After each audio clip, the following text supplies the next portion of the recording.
Ciao, mi chiamo Giacomina Lauretta. I was born on July 30th, 1905 in Catania, Italy. Catania was a small agricultural town on the eastern coast of Sicily. I lived on the farm with my mother Josephine, my father Frank, and my 4 siblings. I had one brother named Giuseppe and 3 sisters, Madeline, Vincenza, and Natura. It was a simple life, but it holds some of my earliest and most precious memories. One of my proudest memories from my childhood was having the privilege to attend school. My father strongly believed in all of his children receiving a rich education. Most of our neighbors and friends did not believe in education because all of the children were needed to help out on the farm.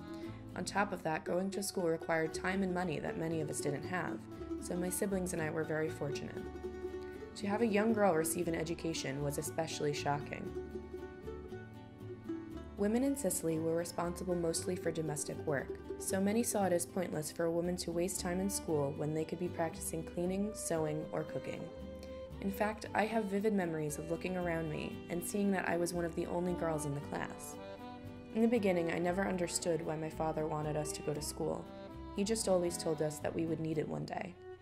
It wasn't until later in my life that I realized that he couldn't have been more right, because being educated opened so many doors for me once we immigrated to the United States.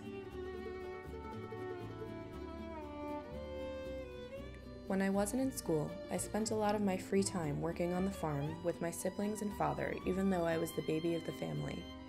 We spent hours harvesting different crops, but sometimes my brother Joseph would spend time mining for sulfur. These crops and minerals were what kept our community alive.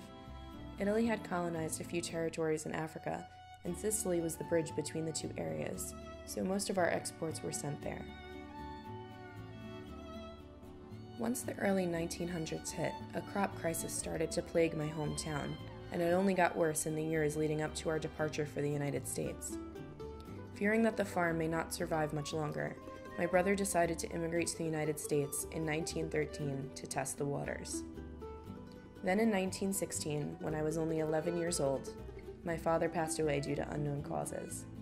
It was difficult to tend to the farm without him, and my mother was wrought with fear, sadness, and severe anxiety. In addition, it was growing difficult to live in Sicily once the government unified.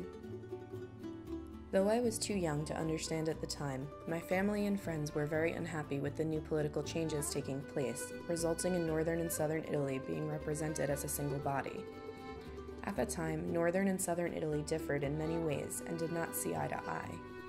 Those in northern Italy embodied the wealth and luxury that was brought on by the Renaissance, while we were a population comprised almost completely of farmers. This caused those of northern Italy to view the Sicilians as merely a lower-class, barbaric extension of the north, and our respect for one another began to disintegrate. These changes were unbearable, so once my father passed, it finally drove us to emigrate from Italy and leave the farm behind.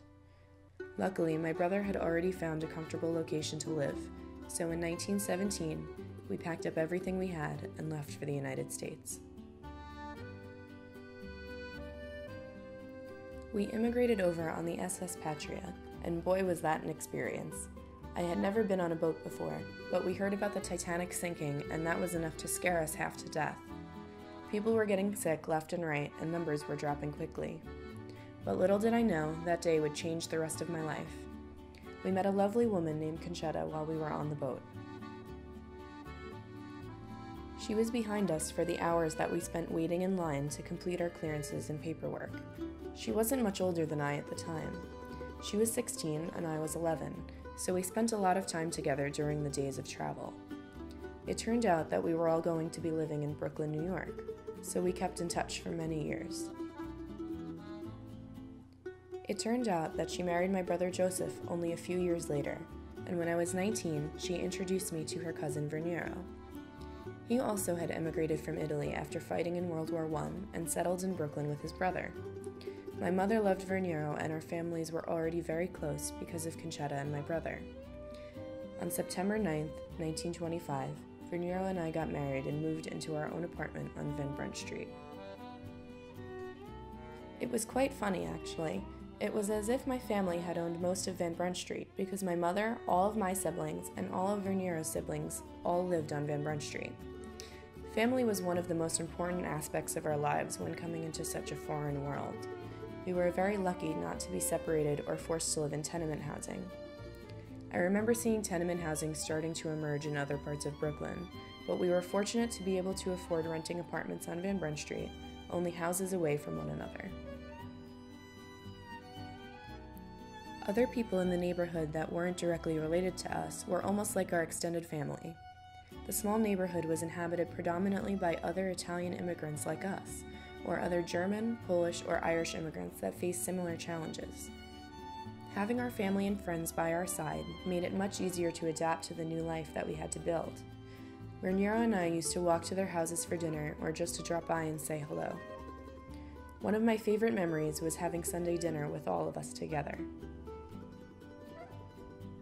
The meals were large and the love was even larger. Something about Italian cooking just brings people together. It was impossible to follow a recipe because everything was measured by eye, especially when it came to my mother's famous pasta sauce. I would love to share the recipe with you, but it would be nearly impossible given all of the estimated measurements. You will only know how much parsley is enough when you see it for yourself. It seems cliché to say that it needed to be made with love, but true in that the only way to learn the recipes was to cook it together. I used to spend a lot of my free time with my mother when we first came to the United States. My siblings were quite a bit older, so most of them were building their own lives, working, and living on their own. Especially since my father wasn't around, my mother and I were left with many great years of memories together. Having 4 girls, my mother was quite a talented seamstress, and she passed this talent on to me as well.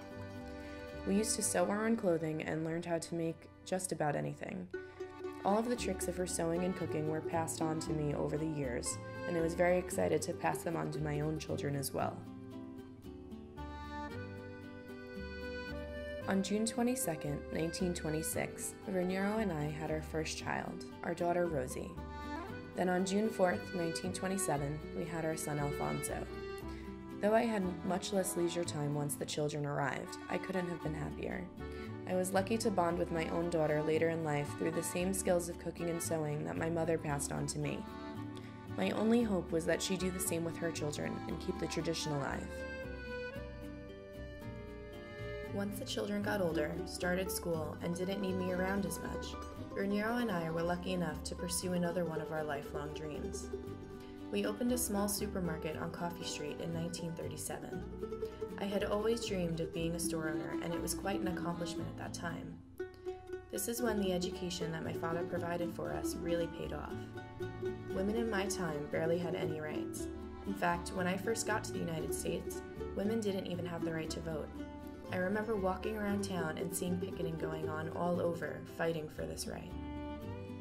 Most women didn't own property, nor were they respected in the eyes of men.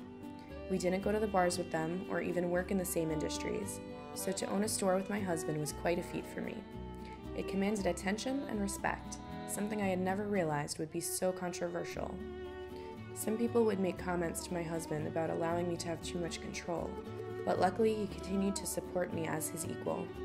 I was lucky that I was a white female, because rights for African American people in our town were even more rare to come by. I don't even remember seeing any African American people in our town until I was much older, but even then racism barred them from many of the successes that I was fortunate enough to attain. Being a store owner was one of my greatest accomplishments, and I could not imagine being held back from that dream. As I speak to you now, I'm living with my daughter Rosie in Smithtown, New York. My little Rosie got married and had children of her own. I'm sad to say that my son Alfonso passed away due to a heart attack on March 6, 1981. However, his legacy continues to live on through his memory and his children.